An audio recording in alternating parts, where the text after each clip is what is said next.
Hello, my little friends. I'm your host, Mr. Catchy Name. You can call me Catch. And welcome to X-Force issue number 2. Now, it's been a long time since I've done a comic book review on the channel, but since the Deadpool movie is coming out this weekend, I figured what better time than to review the comic book that actually first introduced me to the character Deadpool. I know, it's like kind of topical, right? I'm just as surprised as anybody else that I'm up to date on something, but I figured what the heck, Deadpool was awesome. Now, this is not the first appearance of Deadpool. Deadpool actually first appeared in New Mutants number 98, which I do not have that issue. That would be awesome. That would be great to be able to review that. That would be probably way more relevant than I could possibly handle, though. So in this case, we're going with X-Force number 2, which I think is the second appearance of Deadpool, right? So that's cool. I mean, not as cool as the first appearance, but second, maybe. Let me ask your opinion on this. X-Force number 1, which is kind of a cool-looking issue. If we flip through here, there we go. We've got this thing. Got a cable guide to Deadpool.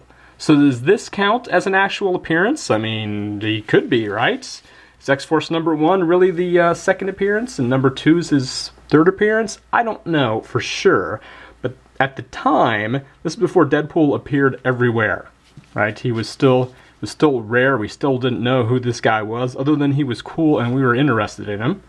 There was a lot going on at the time. As you can see, this is actually or maybe you can see it, I hope so, there's a silver cover words that they were doing. They were really into comic books, really into different variant covers. As you can see, this issue of X-Force 1 has got a gold background to it. I've got New Mutants number 100, it's got some silver going on, because they were trying to appeal to people to buy as many different issues that they could, and depending on which printing it was, they would give it little touch-ups, different colors there. At the time, I didn't really care about that so much. I just thought the silver was really cool looking here on the X.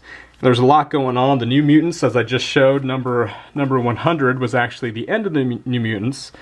They ended this title because they figured at 100 issues, right, they're not new anymore. You know, they should get their own name. So they canceled this one and started up on X-Force. It's a pretty good title, and this is a pretty decent issue here. Let me adjust the camera. Here we go. We can see it a little bit better. If you look closely, it's approved by the Comics Code Authority. So huge relief. All right, huge relief. You know this is safe and good to read because it was approved by the Comics Code Authority. Cost $1 at the time. Whew, comic book prices had really started to go up back then, back in 1991. And it's a pretty good cover. I'd pick this up right off the bat. I mean, you go to the newsstand or you go into your comic book store and you've got a real nice dramatic cover.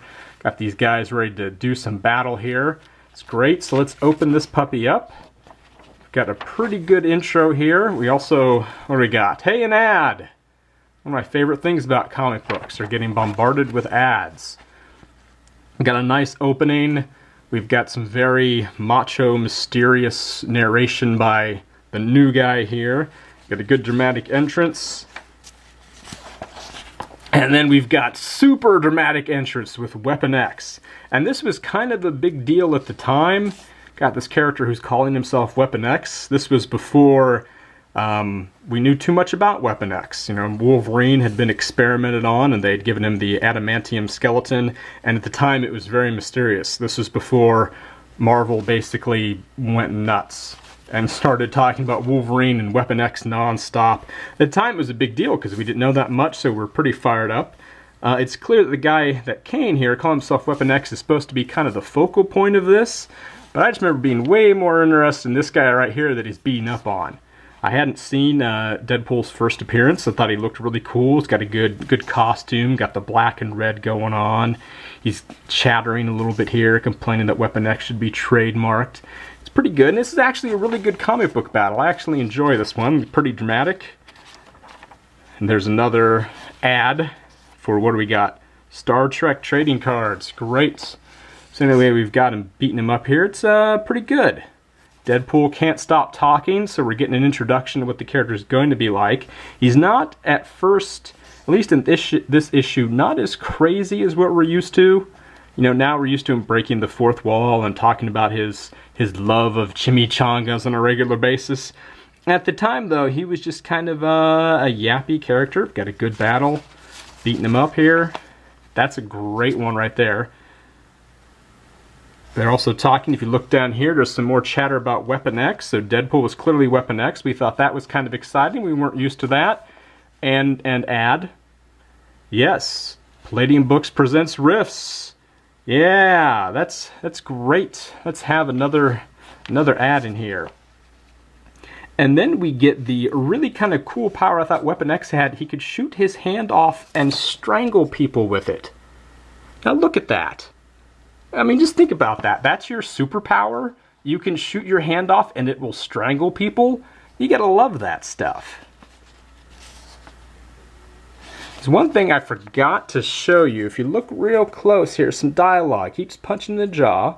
Had my mouth wired shut for 2 months a little while ago. I had forgotten that line, obviously, because I don't remember any line, but this is the same guy who could eventually get his head cut off and still survive. So the healing factor either was not quite so powerful back in the day or not existent, which I think is kind of interesting. You know, maybe that, which is now kind of a quintessential part of Deadpool, is that healing factor. They may not have worked that out back in the day, so I thought that was pretty cool. We meet another mysterious character who then promptly shoots Deadpool, and then Deadpool escapes, and as far as I'm concerned, that's it for the issue. But no, seriously, after Deadpool escapes, like who cares? It's the X-Force is the rest of the issue. They're on a training mission in the woods.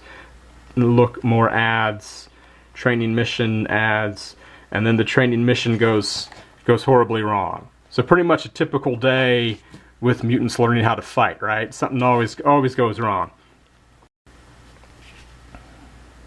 There you go. I thought that was a pretty interesting issue. This was the first issue where I discovered Deadpool, and you know, at the time he was very mysterious. He was very cool looking. We were all kind of interested in this character at the time. Like, you know, what's the deal? What's his connection with Weapon X? At the time, he was a villain. He was. I can prove it. I have the trading card to prove. Super villain. Super villain. I kind of wish he still was. I mean, he makes a cool anti-hero, but he'd make a great villain too. But you know what? That's okay. You know, he evolved into an anti-hero. We all love hearing about chimichangas. He's a great character. And I'm very much looking forward to seeing the movie and seeing if we can finally do something with him, because let's face it, the last film, I mean, come on, you took a character who was chatty non-stop and only give him 5 lines or something. Come on, so we're looking forward to it. I'd be interested to know if there is an issue out there that you remember that introduced you to a character who ended up being really cool. If you could leave a comment. I appreciate that you would take the time to watch this video. I hope that you enjoyed it. If you did, please like, share, and subscribe. It helps out a lot. And I look forward to seeing you next time.